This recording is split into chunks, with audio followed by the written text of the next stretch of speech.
Across the world, Britain is famed for its idyllic countryside.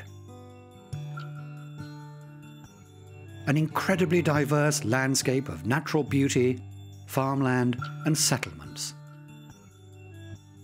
The richness of rural Britain also lies in its countless historic treasures, from castle ruins to lighthouses. And the need to safeguard Britain's countryside and heritage for future generations has given rise to one of the biggest conservation organisations in the world, the National Trust.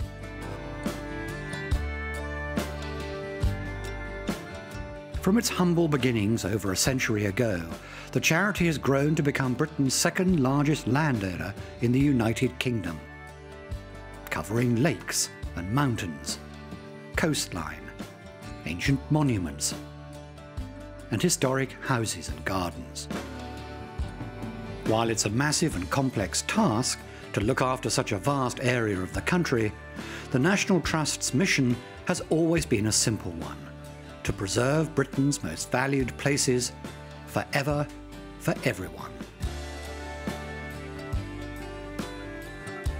And what better way to experience the visual delights of this national institution than float through the air like a bird?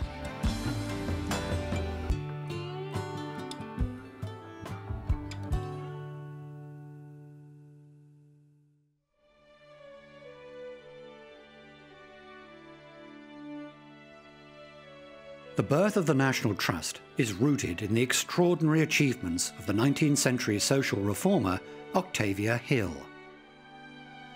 Her early influence can still be seen in many parts of Britain. Hampstead Heath, one of London's best-loved parks, would quite likely be a mass of urban development were it not for Octavia Hill's determination to preserve it for future generations. It was part of her vision to improve the appalling living conditions of the poor in Victorian Britain by making wide open spaces available to everyone. She described such places as open-air sitting rooms for city dwellers to have a place to breathe. In 1894, she was joined by two other renowned philanthropists of the time, Sir Robert Hunter and Canon Hardwicke Rawnsley, to form the National Trust. Relying on charitable donations of both money and property, they set out to protect the nation's places of natural beauty and historic interest. And within a year, a plot of land on this picturesque hill overlooking Barmouth in Wales became the first property to be handed into the care of the National Trust. The donor was a rich widow by the name of Fanny Talbot, whose wish was for the public to forever enjoy this spectacular landscape. This generosity proved an inspiration for others to support the Trust, and after well over a century of fundraising and acquiring land and property, the Trust is now a national institution with 4 million members and 66,000 volunteers. Synonymous with the nation's history and heritage, the Trust also has close ties with the National Trust for Scotland, which was formed later in 1931.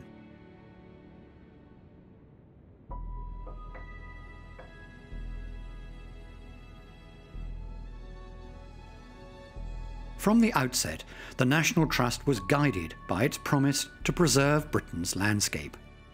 And today, the Trust owns a staggering 250,000 hectares of countryside, visited by tens of millions of people each year.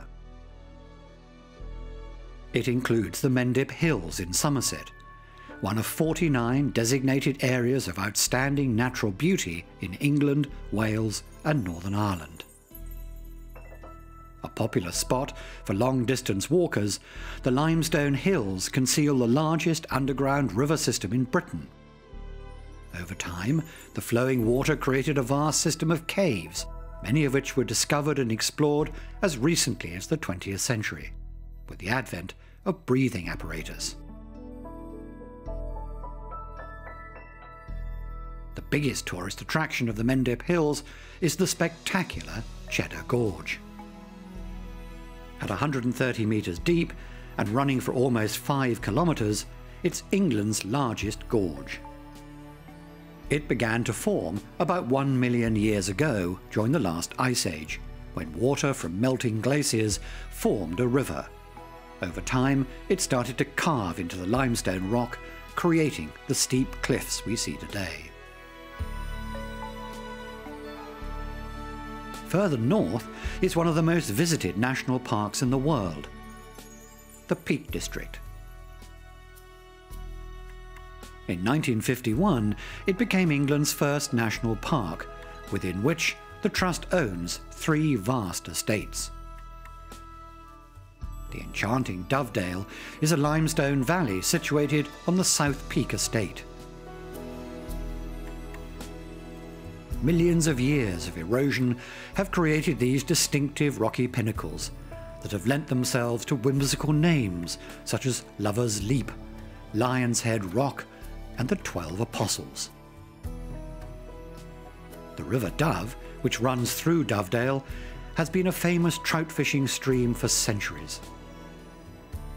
It was the inspiration for Isaac Walton's book, The Complete Angler. Published in 1653, it's still considered the definitive masterpiece on the art and spirit of fishing.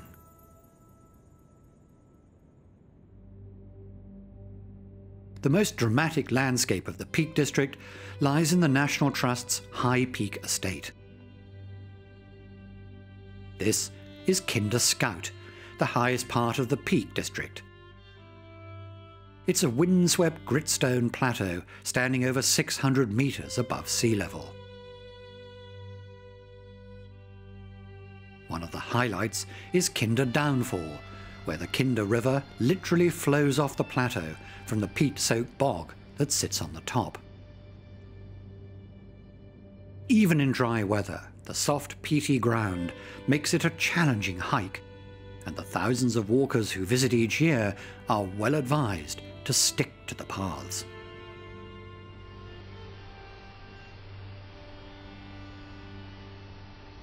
The area has a deep historic association with walkers' rights, since it was here that a mass trespass took place in 1932. 400 people confronted police in defiance of restricted rights to roam these moorlands.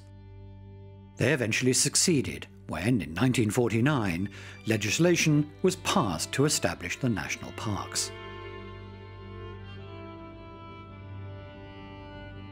It also led to the creation of long-distance walking trails, and one of the best known and toughest is the Pennine Way. It starts here at the lush valley of Edale and continues for over 400 kilometres all the way up to the Scottish border. Nestled in the far northwest of England is the Lake District. A land defined by these majestic mountains known locally as fells. It's the largest national park in England and Wales.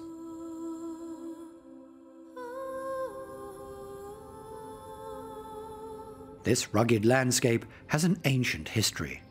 It was mainly formed in the last ice age, about 15,000 years ago, as glaciers carved out U-shaped valleys, many of which filled with water. The Lake District was made a national park in 1951, but the National Trust had started acquiring parts since the early 1900s, and today owns a quarter of this mountainous region, which covers over 2,000 square kilometres.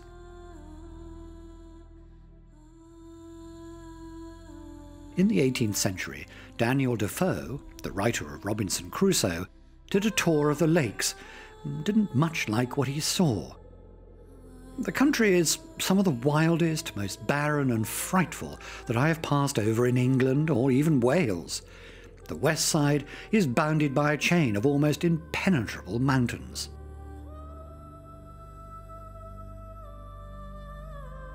Today, opinion is very different, partly due to the man who lived here in Kendal. His name was Alfred Wainwright, and he devoted his life to publishing his handwritten descriptions of walks on 214 fells. These were sold as small books which could fit in the pocket of a jacket and are widely used today.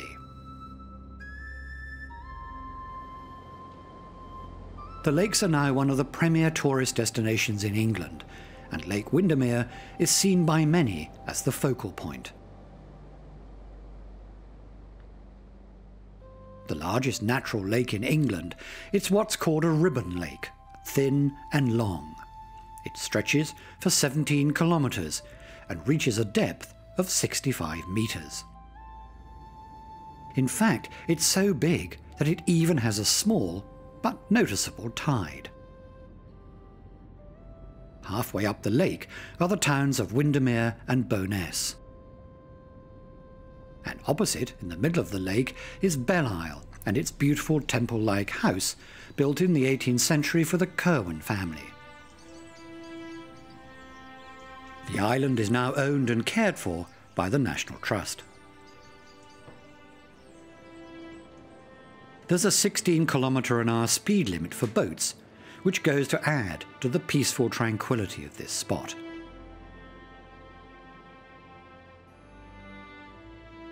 Ullswater is the second largest of the lakes. It has a couple of kinks in it, providing ever-changing views of this most beautiful of places. It's thought that the name may have come from the Norse god Ull. It also inspired the renowned poem by Wordsworth, Daffodils, that famously begins with, "I wandered lonely as a cloud." It's very popular for sailing, and there are several water sports centres where craft can be hired. Among all the fells listed by Wainwright, there's only one under 300 metres in height. Castle Crag, set alongside the National Trust's stunning Borrowdale Valley. He described this hill as being unashamed of its lack of inches, referring to its impressive and rugged appearance. And from the shortest to the tallest. This is the highest mountain in England. Scafell Pike at 978 metres. Its stature compelled Alfred Wainwright to describe it as every inch a mountain. Scafell is quite often in cloud and can be an eerie and desolate place where walkers can easily lose their way. The only feature up here is the huge cairn at the very top. But on a glorious summer's day, it can be a busy place. The ultimate goal for hikers tackling England's biggest climb. The summit itself was donated to the National Trust in 1919 by Lord Leconfield in memory of the men of the Lake District who fell in the First World War.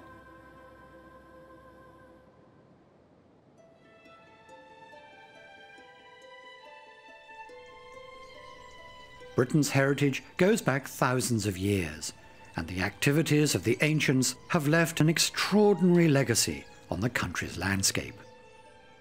And with over 73,000 archaeological sites, the National Trust has the largest privately owned collection in England, Wales and Northern Ireland. Salisbury Plain in Wiltshire is known for its rich prehistoric archaeology. Its greatest treasure are these solitary 4,000-year-old standing stones, the World Heritage Site of Stonehenge. To this day, no one really knows why Stonehenge was constructed and by whom, an enigma that draws around 1 million visitors each year. The monument had been in private hands right up until 1918, when a local landowner gifted Stonehenge to the nation. Destined to become a major attraction, concern grew among conservationists that the whole area would succumb to all the trappings of a holiday resort. And so in 1927, the National Trust led the way for a massive public appeal to save the landscape from development. The campaign was a success, and while the monument itself belongs to the Crown, the National Trust now owns over 8 square kilometres of the surrounding grass fields and farmland. The roads, on the other hand, are a different matter. But there's no denying the lonely setting of Stonehenge has been preserved for future generations to behold its mystery and wonder. And only 30 kilometres north is another World Heritage Site of immense importance. It starts here, a long avenue of standing stones forming a processional way to a huge earthwork, and the largest stone circle in Europe, the Avebury Ring, estimated to be over 4,500 years old. And like its neighbour Stonehenge, the riddle of who used it and how has never been solved. These stones, suggestive of pagan rites, worried the Catholic Church, which felt they might encourage worship of primitive gods, and so had them felled in the Middle Ages. One member of the demolition crew was crushed when one of these megaliths fell on him, and his body, together with the tools of his barber-surgeon trade, was found some 600 years later. Most of the stones were re-erected in the 1930s, before Avebury became part of the National Trust in 1943.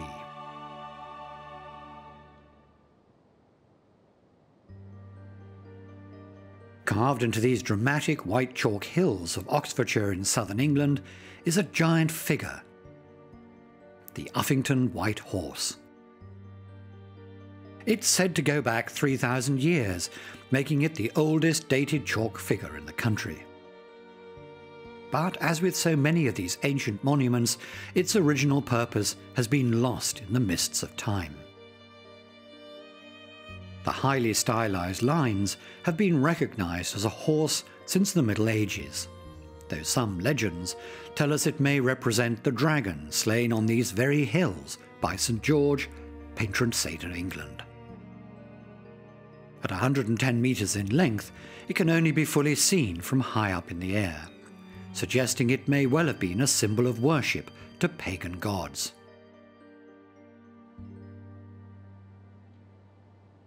And alongside the relics from prehistory are the remains of the first great civilization to have settled in Britain 2,000 years ago, the Romans. And here in the northeast of England is what's considered to be the most important monument built by the Romans in Britain, Hadrian's Wall. Protected by the National Trust since 1930 and declared a UNESCO World Heritage Site in 1987. Spanning the entire width of northern England, this formidable stone barrier ran for 120 kilometres and at points was up to 6 metres high. Its job was to keep out the troublesome Scots. At the height of the Roman occupation, about 12,000 troops were needed to guard the wall.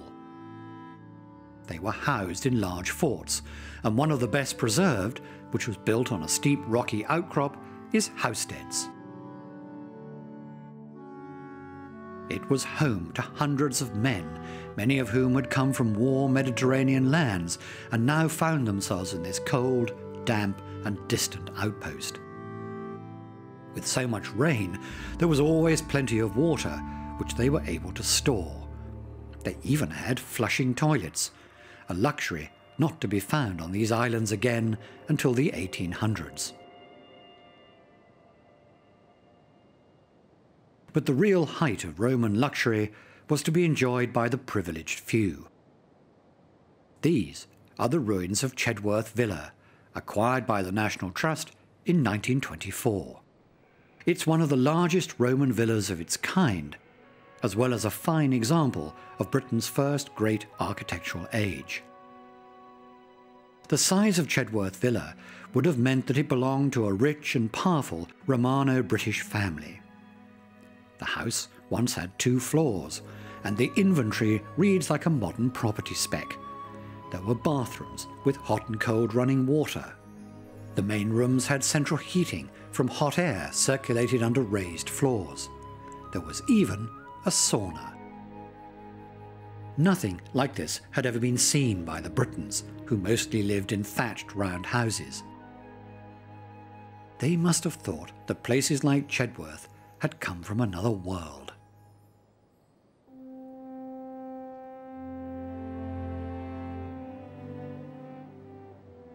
This is Dunstable Castle, a romantic ruin looking out over the beautiful Northumberland coastline.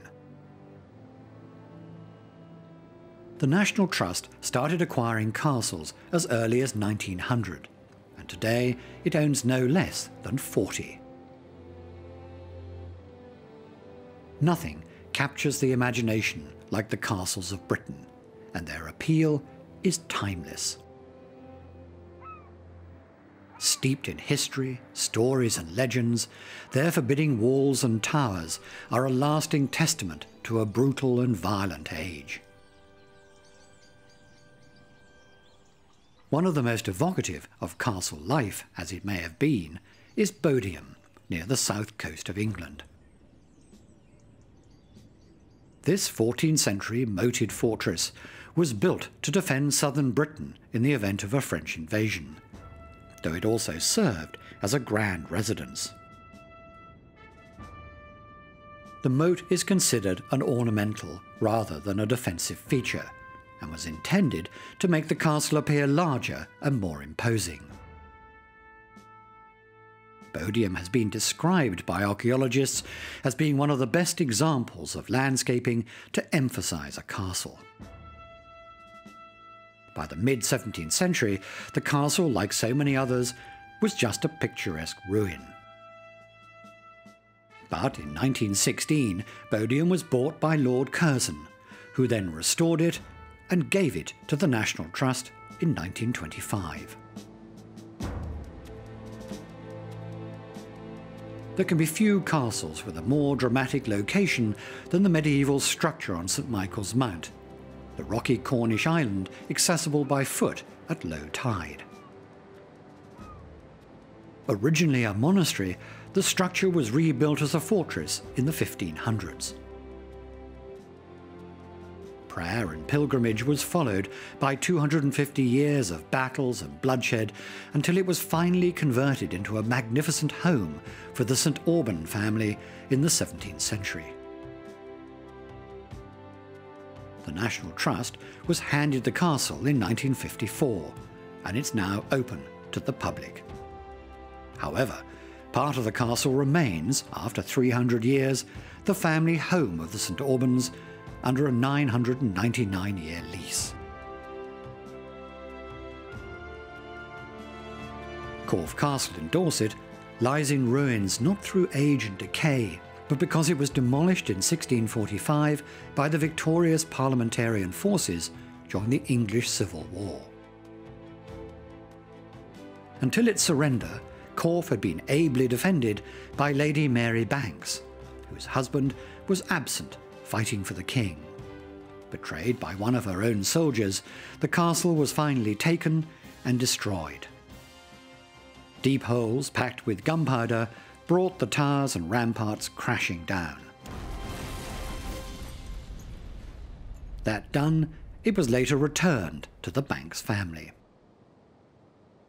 The castle remained with them for over 300 years until it was finally handed to the National Trust in 1982.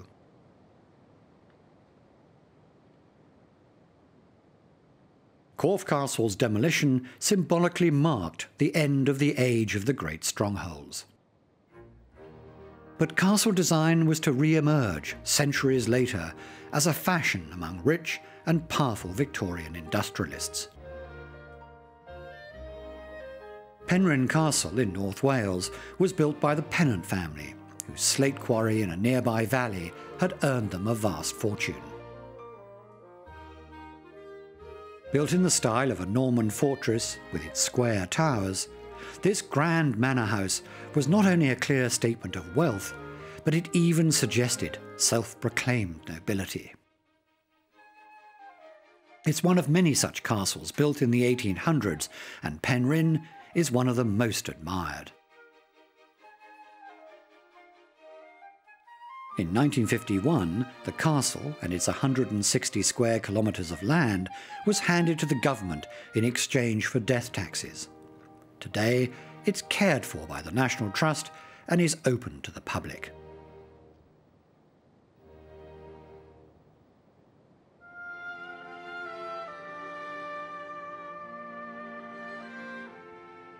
Of the 25,000 buildings the National Trust owns, more than 5,000 are houses and cottages.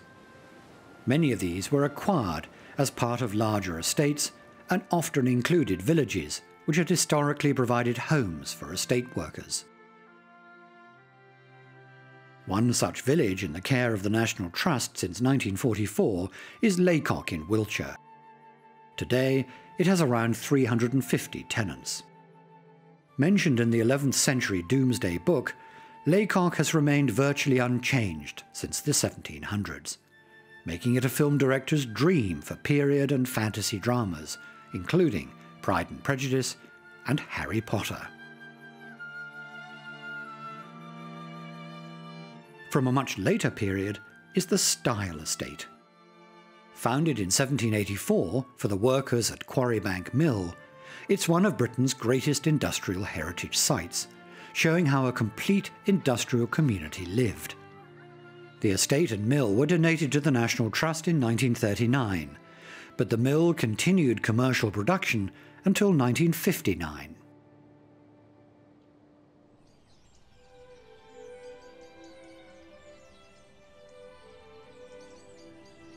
The National Trust's 200-odd parks and gardens span centuries of history and are some of its most visited sites.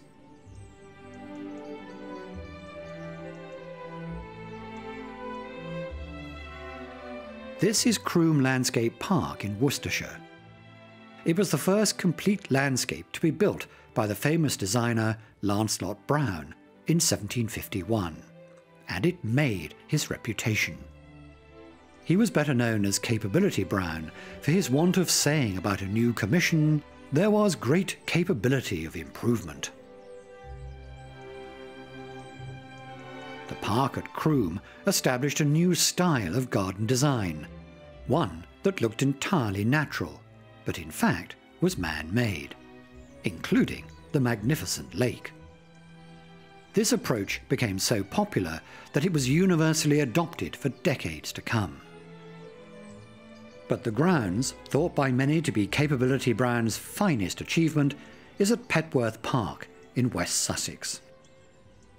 The great landscape designer was hired in 1751, and he left hardly a square metre of the gardens untouched. The extensive formal gardens surrounding the house were swept away and replaced with a lake and carefully sited trees and hills. If the result looks impressively natural, the amount of work involved in creating this effect is astounding. Capability Brown's records show that around 70,000 tons of soil and clay were shifted to create the perfect vista, especially from Petworth House itself. Petworth was donated to the National Trust in 1947, and today this 283-hectare park is home to the largest herd of fallow deer in England. For the 18th century owners of country houses and estates, landscaping became the height of fashion, and this can be seen on an epic scale at Starhead in Wiltshire. And though Capability Brown wasn't involved in its creation, his influence is unmistakable.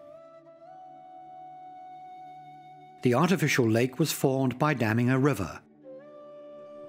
Rare and exotic trees were brought here from around the world, including a giant redwood from California. Starrhead was built by an eminent banker to show off his wealth and taste to his cultured friends.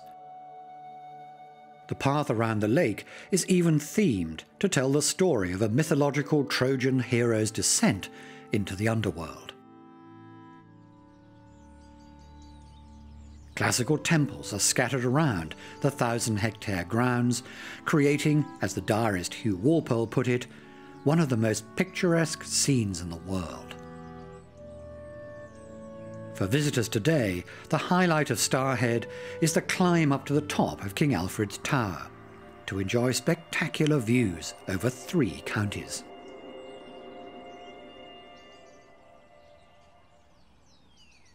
One formal garden that did survive the onslaught of landscaping was Powys Castle Garden in mid-Wales. Nestled against the medieval fortress's steep rocky ridge, it's one of the few remaining Baroque gardens in Britain. Laid out in Italian and French styles, it retains its original lead statues and orangery. The terraces themselves were quite likely carved out of the rock as far back as the 1670s. A great deal of work to restore and improve the gardens was undertaken from 1911 by Violet, the wife of the 4th Earl of Powys, before being handed over to the National Trust in 1952. From a later movement in garden design is Hidcote in Gloucestershire. It's one of the best known and most influential of the arts and crafts gardens from the early 1900s. One of the first of its kind in Europe, Hidcote was conceived as a series of linked rooms.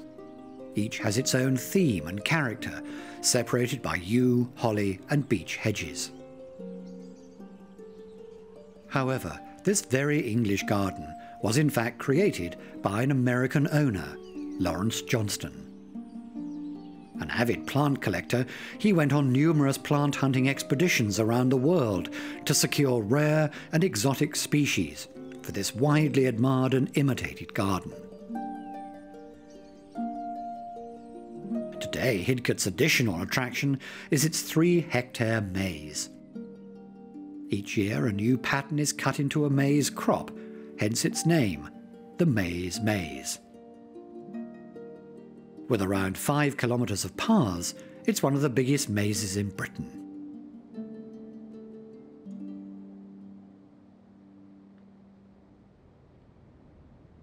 Another garden whose owners had a deep passion for horticulture is at Bodnant in North Wales. Begun in 1875, 4 successive generations of the Aberconway family created this garden from seeds and cuttings collected from expeditions in China, North America, Europe and Japan. The upper part around the house consists of the splendid Italian-style terraces and lawns laid out in the early 1900s. The lower part is formed by a river valley and contains the Weil Garden. In 1949, the National Trust took on the onerous task of caring for these, one of the most important gardens in Britain. The house, however, remains with the Aberconway family, who still live here. One of the most unusual gardens in the ownership of the National Trust lies on the picturesque shores of Strangford Lough in Northern Ireland, Mount Stewart. What we see today is the inspiration of Edith Vane Tempest Stewart, Marchioness of Londonderry, who was dismayed by the plain lawns which once surrounded the house. In the 1920s, she set out to transform the estate, sparing no expense, and the result was one of the finest gardens in Europe. Taking advice from the foremost horticulturalists of the day, she assembled an unrivaled collection of rare and exotic plants that still thrive in this mild microclimate. The extravagant gardens are mainly Mediterranean in style, but the best known is distinctly Irish, the Shamrock Garden with its topiaries and red hand, an ancient Gaelic symbol for this province of Ulster. The Marchioness nurtured her green fairyland, as she called it, right up until the 1950s, when she gave it to the Trust for future generations to enjoy. Her beloved gardens are also her final resting place, here in the family burial grounds beside the artificial lake. Today, Mount Stuart is one of the most visited gardens in Northern Ireland and has been nominated as a World Heritage Site. And gardens still come to the Trust to be protected. In 1990, they took over the stunning grounds around Stowe School. This is one of the most important landscape gardens in Europe and full of classical temples and other architectural follies.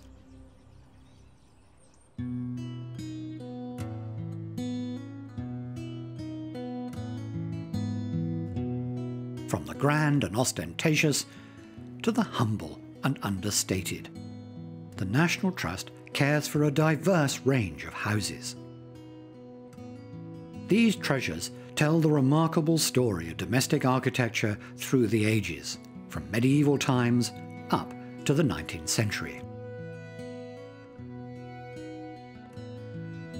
Baddesley Clinton in Warwickshire is one of the earliest of the Trust's houses. It was built sometime in the 1200s, when rich and powerful families began moving away from cold, dank castles. The preference was for a new style of fortified manor house with a moat and gatehouse to discourage attackers. Like many early houses, Baddesley Clinton has been rebuilt and modified at various times over the centuries.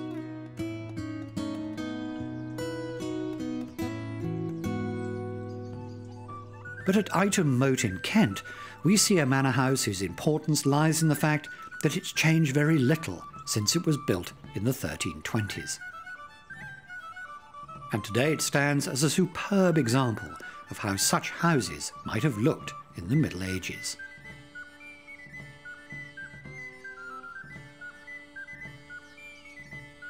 It was bequeathed to the National Trust in 1985 by an American businessman who had bought it about 30 years earlier.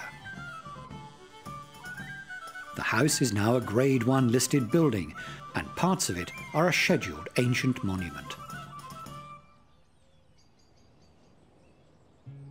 Another country house that survived over 5 centuries is Great Chalfield Manor in Wiltshire. It appears much as it did in the 1470s, when it was commissioned for the wealthy clothier Thomas Tropnell. The Arts and Crafts Garden was introduced in the early 1900s and has since been restored by the National Trust to complement the restful and unpretentious quality of the house.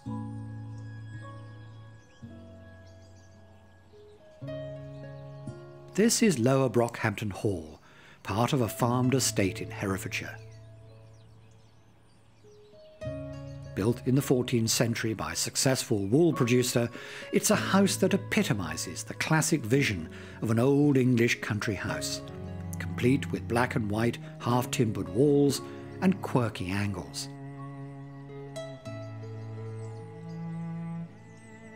The house is now only partially surrounded by a moat and is entered via a charming timber-framed gatehouse, built around the 1530s.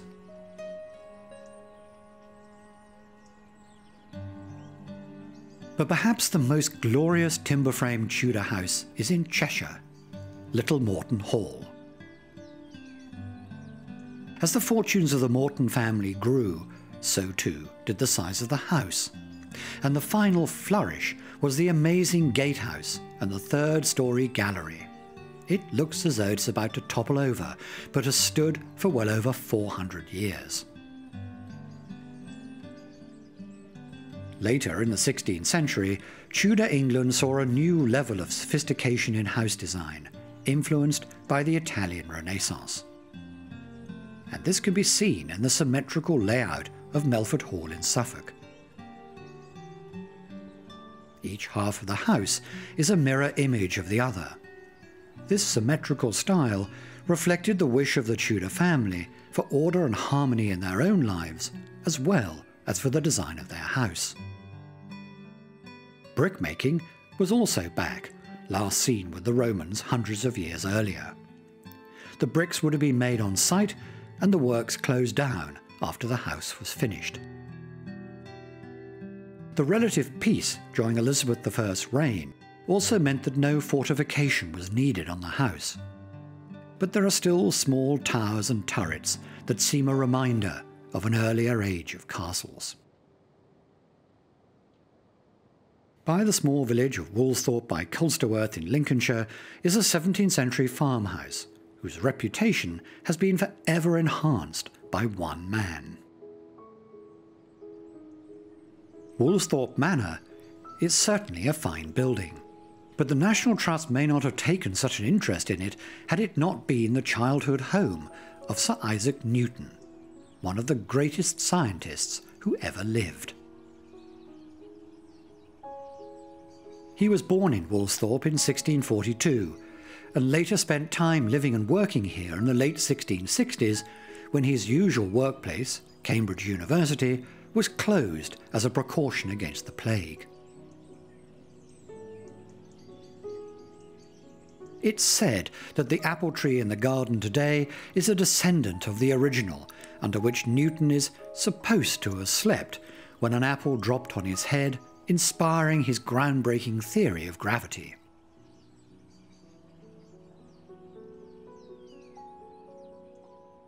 The Trust now owns houses from all architectural periods. This is Uppark House on the South Downs, built at the end of the 17th century in a Dutch style, much favoured by the great English architect Sir Christopher Wren. Here in the English county of Suffolk is one of the most unusual Georgian houses in the country, Ickworth. This is a property with eccentricities to match the family who lived here for so long. Built in 1795, Ickworth became the legacy of Frederick Harvey, 4th Earl of Bristol. The curved wings are 180 metres wide, but they're utterly dominated by the 30-metre-high rotunda. This unique house was built by a couple of English architects, but inspired by the designs of the Italian Mario Asprucci. The Earl had spent much time travelling in Europe and wished his new home to be a suitable place to show off some of his collected treasures, including paintings by Velázquez and Titian. Sadly, Frederick Harvey only lived until 1803, with the house still unfinished.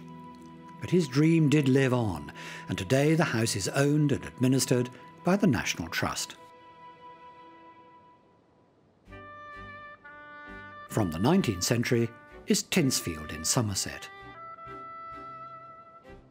This striking house, complete with its own chapel, was acquired by the National Trust in 2002 after a fundraising campaign to prevent private ownership and ensure it was open to the public.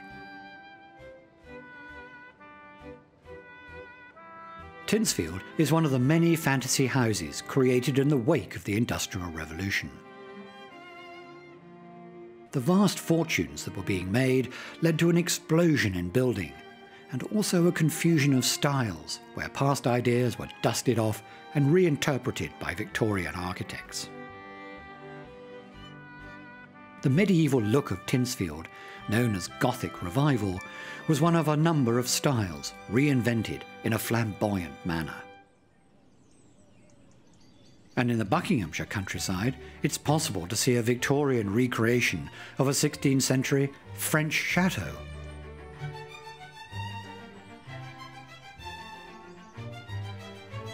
This is Wadston Manor, built in a neo-Renaissance style for the Rothschild family. It's built on top of a hill, and a railway line was constructed to get building material up from the nearest road. No expense was spared.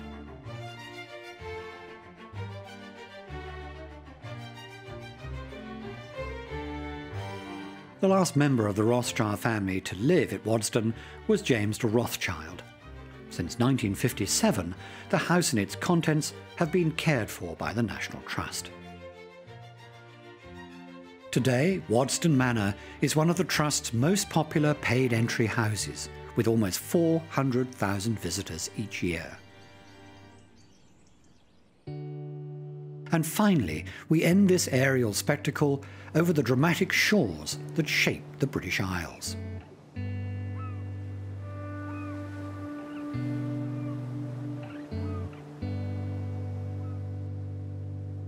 The National Trust cares for an amazing 10% of the coastline of England, Wales and Northern Ireland. That's over 1,000 kilometres. Sadly, many of these beautiful beaches, rocks and cliffs that are so bound with Britain's history and heritage are at risk of erosion. Since 1965, the Trust has pursued an unrelenting campaign to raise funds to buy endangered coastline and protect it forever. And today, much of the proceeds are focused on daily maintenance and management of at-risk coastal sites. Blakeney Point in Norfolk was the first stretch of coastline to be acquired by the Trust as far back as 1912. It's a 6-kilometre spit of shingle that has slowly built up over centuries, and its effect is to shelter one of the great unspoiled habitats of Britain. The Blakeney National Nature Reserve, covering some 1,200 hectares of broad sandy beaches, mudflats and salt marshes. Much of the coast has been designated an area of outstanding natural beauty. It's the breeding ground for large colonies of seabirds and a great place for spotting common and grey seals.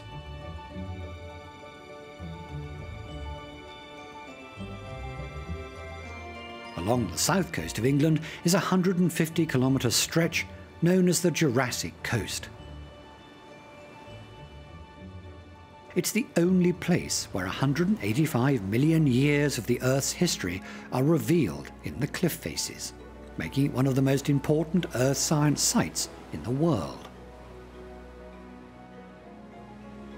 The Jurassic Coast was awarded World Heritage status in 2001, ranking it alongside other natural wonders such as the Great Barrier Reef and the Grand Canyon. Layers of rock that make up the cliffs contain countless fossils belonging to long extinct species of plants and animals, from tropical sea creatures such as ammonites to swamp-dwelling dinosaurs. Ahead is Golden Cap, the tallest cliff on the south coast of England. It's almost 200 metres high and gets its name from the sandstone colour of the rock. From the top, walkers can enjoy spectacular views of the Jurassic Coast. Without doubt, this is the most iconic natural stretch of coastline in England. These dazzling white cliffs are the so-called Seven Sisters, for the 7 cliff peaks. They've been in the care of the National Trust since 1931. The chalk was formed up to 100 million years ago, when, like its neighbour the Jurassic Coast, it was submerged in a tropical sea. It was gradually pushed up, and rising sea levels cut into the chalk, forming the English Channel, and creating this stunning range of undulating cliffs. And on the northeast corner of Northern Ireland is a natural monument whose wonder has been drawing visitors for centuries. The Giant's Causeway. These dark stone steps were formed 60 million years ago when molten lava from a volcanic eruption cooled and fractured into these 40,000-odd columns of basalt rock. But here, in the land of myth and legend, most people find an alternative version of events, altogether more entertaining. Legend has it that the Giant's Causeway once extended all the way to Scotland, but was torn up by a panicked giant as he fled from a fight. Such stories have always added extra charm to this magical place, and recognising the uniqueness of the area, the National Trust took over the site in 1961. And it has ever since done what it does best: to put people in touch with nature and the heritage of Northern Ireland, Wales and England. Each year, the National Trust's wide open spaces are visited over 100 million times, and its houses, gardens and castles almost 50 million times. It's a great testament to the inspiration of its 3 founding members over 100 years ago. They believed in the human need for beauty, for places to escape to and reconnect with nature and history, to bring everlasting delight forever and for everyone.